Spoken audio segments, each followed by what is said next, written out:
சித்தர்கள் அலுவலால் தொடர்ந்து பல வருஷங்களாக சிறுநீரக பாதிப்பு இருக்கிறவங்களுக்கு சிறந்த முறையில் நம்ம சித்த மருத்துவம் கொடுத்துட்ருக்குறோம். எத்தனையோ பேர், நிறைய பேர் வந்து ஐயோ நமக்கு இவ்வளோ பெரிய ப்ராப்ளம் வந்துருச்சு, ஸோ அந்த கிட்னி ப்ராப்ளம் நம்ம எப்படி சரி செய்யலாம், இதுலேருந்து நமக்கு ஒரு நிவாரணம் கிடைக்குமா, தீர்வு கிடைக்குமா அப்படின்னு தெரியாமலாம் நிறைய பேர். அவர்கள் எல்லாமே சித்த மருந்துகள் நம்ம சொல்லக்கூடிய உணவு முறைகள்லாம் ஃபாலோ பண்ணிட்டு இன்றைக்கி நல்ல ஆரோக்கியமாகவே இருக்கீங்க. பொதுவாக நிறைய பேர் சொன்ன ஒரு விஷயம் என்னென்னா, டாக்டர் எனக்கு இது கிட்னி இஷ்யூனே தெரியாமல் போச்சே அப்படின்னு சொல்லுங்க. இந்த புரோட்டீனியூரியா அப்படின்ற கண்டிஷன் எதனால் ஏற்படுது?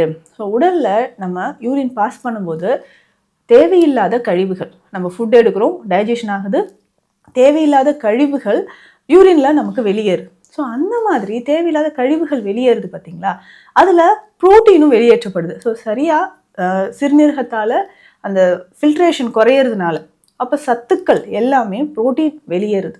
நம்ம உடலில் ப்ரோட்டீன் ரொம்ப ரொம்ப முக்கியம். மெயினாக அந்த மசில் இந்த மாதிரி நம்ம ரெகுலராக பண்ணிக்கிட்டே வரும்பொழுது வீக்கம் நமக்கு குறையும். நிறைய பேர் இந்த பற்று முறையெல்லாம் கேட்குறீங்க, ஸ்டீம் எடுக்கலாமா அப்படின்னு கேட்டிங்கன்னா, ஸ்டீம் மாதம் 2 முறை எடுத்தால் போதும், டெய்லி வேண்டாம். ஸோ அந்த நீராவி குளியல் உங்களுக்கு நல்ல ஹெல்ப்ஃபுல்லாக இருக்கும். ஸோ மாதத்திற்கு 2 முறை நீங்கள் எடுத்தால் போதும். ஸோ அந்த மாதிரி நீங்கள் எடுத்துக்கிட்டே வரலாம். இதில் இன்டர்னலாக உள்ளுக்கு சாப்பிடக்கூடிய மருந்துகளும் நிறைய இருக்குது.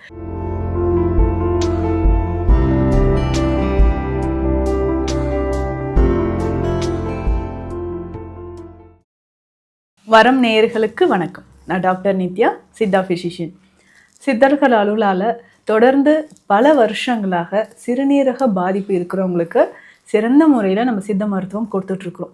எத்தனையோ பேர், நிறைய பேர் வந்து ஐயோ நமக்கு இவ்வளோ பெரிய ப்ராப்ளம் வந்துருச்சு, ஸோ அந்த கிட்னி ப்ராப்ளம் நம்ம எப்படி சரி செய்யலாம், இதுலேருந்து நமக்கு ஒரு நிவாரணம் கிடைக்குமா, தீர்வு கிடைக்குமா அப்படின்னு தெரியாமலாம் நிறைய பேர் இருந்திருப்பீங்க.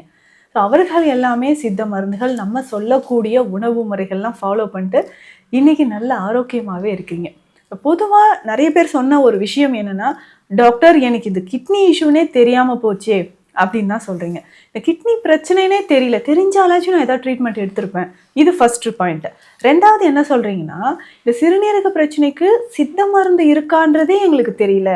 ஸோ நாங்கள் எங்களுடைய ஃப்ரெண்ட்ஸ் சர்க்கிளில் சொல்கிறவங்களாம் ஒரு சிலர் பயம்படுத்திட்டாங்க, சித்தாலாம் போகாதீங்க, இருக்கிறதும் உங்களுக்கு வந்து இன்னும் கிட்னி ஃபெயிலியர் ஆகிடும் அப்படிலாம் சொல்லிட்டாங்க அப்படின்னு ஒரு சிலர் சொல்கிறீங்க. உண்மையிலே நிறைய நோய்களுக்கு சித்த மருத்துவத்தில் தீர்வுகள் இருக்குது. நீங்கள் எந்த வகையான சிகிச்சை முறைகள் எடுத்துகிட்டு இருந்தாலும் சரி, அது கூட சேர்த்து நீங்கள் சித்த மருந்துகள் தாராளமாக எடுக்கலாம். ஸோ சித்த மருந்துகள் நீங்கள் சுகராக இருக்கட்டும், பிளட் ப்ரெஷராக இருக்கட்டும், இல்லை இதயம் சார்ந்த பிரச்சனைகள், அடிக்கடி வலிப்பு நோய் வருதுங்க, இந்த வலிப்பு நோய்க்கெல்லாம் நிரந்தர தீர்வே சித்த மருத்துவத்தில் இருக்குது. ஸோ இந்த மாதிரி நான் ஏற்கனவே மருந்துகள் எடுத்துகிட்டு இருக்கிறேன், இது கூடவே சேர்த்து எடுக்கலாமா? தாராளமாக நீங்கள் எடுக்கலாம். ஸோ இந்த சிறுநீரகத்துக்கு புரோட்டீனியூரியா கண்டிஷன் நிறைய பேருக்கு இருக்குங்க. ஸோ இதில் பேசிக்காக பார்த்தோம்னா உடல் எடை குறைஞ்சிக்கிட்டே வரும். ஸோ கிட்டத்தட்ட நிறைய பேர் சொல்கிற விஷயம், இந்த 1 வருடத்துலேயே நான் வந்து 10 கிலோ அளவுக்கு குறைஞ்சிட்டாங்க அப்படின்லாம் சொல்கிறீங்க.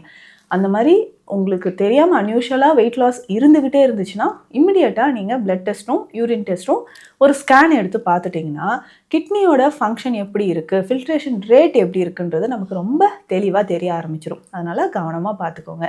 இந்த புரோட்டீனியூரியா அப்படின்ற கண்டிஷன் எதனால் ஏற்படுது? ஸோ உடலில் நம்ம யூரின் பாஸ் பண்ணும்போது தேவையில்லாத கழிவுகள், நம்ம ஃபுட் எடுக்கிறோம், டைஜஷன் ஆகுது, தேவையில்லாத கழிவுகள் யூரினில் நமக்கு வெளியேறுது. ஸோ அந்த மாதிரி தேவையில்லாத கழிவுகள் வெளியேறுது பார்த்தீங்களா, அதில் ப்ரோட்டீனும் வெளியேற்றப்படுது. ஸோ சரியாக சிறுநீரகத்தால் அந்த ஃபில்ட்ரேஷன் குறையிறதுனால அப்போ சத்துக்கள் எல்லாமே ப்ரோட்டீன் வெளியேறுது. நம்ம உடலில் ப்ரோட்டீன் ரொம்ப ரொம்ப முக்கியம். மெயினாக அந்த மசில் மாஸ்க்கு, மசில் டோன், மசிலோட ஸ்ட்ரென்த்துக்கு, ஸோ ஹேர் நல்லா வளர்கிறதுக்கு, நகங்கள் வலிமையாக இருப்பதுக்கு, ஒவ்வொரு செல்களோட செல் வால், செல் மெம்பரைன் அப்படின்னு சொல்கிறோம் இல்லைங்களா, இதற்கு எல்லாத்துக்குமே ப்ரோட்டீன், கொலாஜன் இது இம்பார்ட்டண்ட்டுங்க.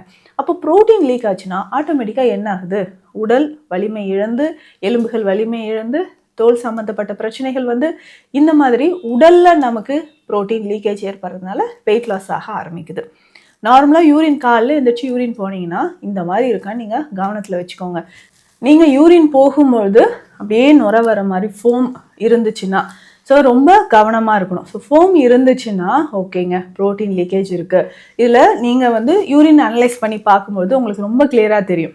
ஸோ அதில் வந்து நோட் பண்ணியிருப்பாங்க, 24 ஹவர்ஸ் ப்ரோட்டீன் நம்ம செக் பண்ணிக்கலாம். மைக்ரோ ஆல்புமினுரியா இருக்கா, ப்ரோட்டீன் இருக்கா, அதில் ப்ளஸ் இல்லை 2+, 3+ அப்படின்னு நோட் பண்ணி கொடுப்பாங்க. அந்த மாதிரி இருந்ததுன்னா உடனடியாக நீங்கள் சிகிச்சைகள் எடுத்துக்கணும். ஏற்கனவே உங்களுக்கு சுகர் இருந்தால் ப்ரோட்டீன் லீக்கேஜ் ஏற்பட வாய்ப்புகள் இருக்குது. இல்லை அடிக்கடி யூரினரி ட்ராக் இன்ஃபெக்ஷன், கிட்னியில் இன்ஃபெக்ஷன், சிஸ்டைட்டிஸ் இருக்குது, ரீனல் ஸ்டோன் அடிக்கடி எனக்கு ஃபார்ம் ஆகுது அப்படின்னு சொல்கிறவங்களுக்கும் புரோட்டீனியூரியா ஏற்பட வாய்ப்புகள் இருக்குங்க. ரொம்ப ரொம்ப கவனமாக இருங்க. இதை தாண்டி ஒரு சிலருக்கு கால் வீக்கம் ஏற்படுது. காலில் மேல் பக்கம் வீக்கம் இருக்குது, தொட்டு பார்த்தா குழி விடுற மாதிரி இருக்குது, ஃபீடல் எடிமா அப்படின்னு சொல்லணும். இந்த மாதிரி எடிமா இருக்குனாலும் யூரின் சரியாக வெளியேற்றப்படலை அப்படின்னும் போது நம்ம கால்களில் தேவையில்லாத கழிவுகள், அந்த நீரோட தேக்கம் வர ஆரம்பிச்சிடும்.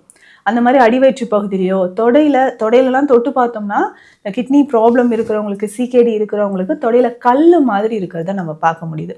ஸோ அப்போது தொடையிலுமே ஒரு சிலருக்கு நல்லா நீர் கோத்துருக்கும். ஸோ இந்த கண்டிஷனில் இருந்ததுன்னா இமிடியேட்டாக நீங்கள் சிகிச்சைகள் எடுக்கணும். இதில் நிறைய பேர் நீங்கள் கேட்ட டவுட் என்னென்னா, இந்த பற்று முறைகள் எப்படி போடுறது, இந்த நீர் வடியத்துக்கு 10 போடலாமா அப்படின்னு கேட்டிங்க. தாராளமாக 10 மருந்துகள் போடலாம். இதில் பேசிக்காக என்னென்ன நம்ம வீட்டில் இருக்கக்கூடிய மூலிகைகளை வைத்து நம்ம 10 மருந்துகள் போட்டுக்கலாம். முதல்ல நம்ம என்ன பண்ண போகிறோம்னா, முருங்கை மரத்தோட பட்டை இருக்குது பார்த்தீங்களா, அது நமக்கு தேவைப்படும். முருங்கை மரத்து பட்டை பொடியாக நம்ம எடுத்துக்கலாம். ஸோ இது பட்டை நாட்டு மருந்து கடைகளில் இருக்கும், இல்லை நம்ம வாங்கிட்டு அது பொடியாக செஞ்சுக்கலாம். ஸோ முருங்கை மரப்பட்டை அதனுடைய பொடி தேவைப்படுது.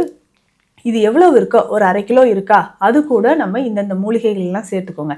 1/2 கிலோ முருங்கை மரப்பட்டை அதனுடைய பொடி இருக்குன்னா அதில் 250 கிராம்ஸ் அளவுக்கு மஞ்சள் சேர்க்கணும். 200 கிராம்ஸ் 200 கிராம் நம்ம சுக்கு பொடி சேர்க்கணும். ஸோ இது மூணுமே நல்லா மிக்ஸ் பண்ணி எடுத்துட்டு வெந்நீர் விட்டு நல்லா கலந்து வீக்கம் இருக்கக்கூடிய இடத்துல பருத்து போடணும். ஸோ காலுக்கு மேல் பக்கம் வீக்கம் இருக்கா, அந்த இடத்துல பருத்து போடலாம். அதே மாதிரி முதுகு பக்கம், தொடை பக்கம், இந்த இடங்கள்ல எல்லாமே நம்ம பற்று போட்டுட்டு வரலாம். ஸோ இந்த மாதிரி நம்ம பற்று போட போட உடலில் இருக்கக்கூடிய நீர் நமக்கு இறங்க ஆரம்பிச்சிருங்க. இதை தாண்டி வேறு என்னங்க பண்ணலாம் அப்படின்னு கேட்டிங்கன்னா, பற்று போட போட கொஞ்சம் கொஞ்சமாக உடலில் இருக்கக்கூடிய கழிவுகள் நமக்கு வெளியேறுது. ஒற்றடம் கொடுக்கலாமா, ஸ்டீம் எடுக்கலாமா? தாராளமாக எடுக்கலாங்க. ஒற்றடம் அப்படின்னு சொல்கிறது ரொம்ப முக்கியமான ஒரு சிகிச்சை முறை. இதில் உங்களுக்கு தேவையான அளவு தண்ணீர், 2 லிட்டர் அளவுக்கு தண்ணீர் எடுத்துக்கோங்க. இதில் இஞ்சி இல்லைன்னா சுக்கு நீங்கள் எடுத்துக்கணும். இஞ்சி எடுக்கிறீங்கன்னா ஒரு 50 கிராம் இஞ்சி எடுத்து தட்டி அந்த தண்ணீரில் போட்டு நல்லா பாயில் பண்ணிக்கோங்க. இல்லைங்க இஞ்சி இல்லைன்னா சுக்கு பொடி 1 ஸ்பூன் அளவுக்கு போட்டுக்கலாம். மஞ்சள் பொடி 1 ஸ்பூன், கல்லுப்பு 1 ஸ்பூன் சேர்த்துக்கோங்க. சேர்த்துட்டு இதை நல்லா பாயில் பண்ணணும். பாயில் பண்ணிவிட்டு நம்ம பருத்து போட்டிருக்கோம் இல்லைங்களா, அது நல்லா உலர்ந்த பிறகு இந்த வெந்நீரை நல்லா திக்கான ஒரு காட்டன் கிளாத்தில் நனைச்சி அந்த இடத்துல நம்ம ஒற்றடம் கொடுத்துக்கிட்டே வரணும். அதுக்கப்புறம் நீங்கள் வாஷ் பண்ணிக்கலாம். ஸோ இந்த மாதிரி நம்ம ரெகுலராக பண்ணிக்கிட்டே வரும்பொழுது வீக்கம் நமக்கு குறையும். நிறைய பேர் இந்த பற்று முறையெல்லாம் கேட்குறீங்க. ஸ்டீம் எடுக்கலாமா அப்படின்னு கேட்டிங்கன்னா, ஸ்டீம் மாதம் 2 முறை எடுத்தால் போதும், டெய்லி வேண்டாம். ஸோ அந்த நீராவி குளியல் உங்களுக்கு நல்ல ஹெல்ப்ஃபுல்லாக இருக்கும். ஸோ மாதத்திற்கு 2 முறை நீங்கள் எடுத்தால் போதும். ஸோ அந்த மாதிரி நீங்கள் எடுத்துக்கிட்டே வரலாம். இதில் இன்டர்னலாக உள்ளுக்கு சாப்பிடக்கூடிய மருந்துகளும் நிறைய இருக்குது. ஸோ ப்ரோட்டீன் லீக்கேஜ் இருக்கா, இல்லை நமக்கு சிகேடி ஃபில்ட்ரேஷன் ரேட் குறையுதா, அதற்கேற்ற மாதிரியும் நம்ம ஸ்பெஷல் மெடிசன் கொடுத்துட்ருக்குறோம். ரெகுலராக நம்ம கொடுக்குற மெடிசன்ஸும் டயட்டும் ஃபாலோ பண்ணுங்கள். சிறுநீரகம் தொடர்பான சகல விதமான பிரச்சனைகளும் நமக்கு படிப்படியாக குணமாகும். சித்த மருத்துவம் தொடர்பான மருத்துவ ஆலோசனைகளுக்கு ஸ்க்ரீனில் இருக்கிற நம்பருக்கு காண்டாக்ட் பண்ணுங்கள். நன்றி.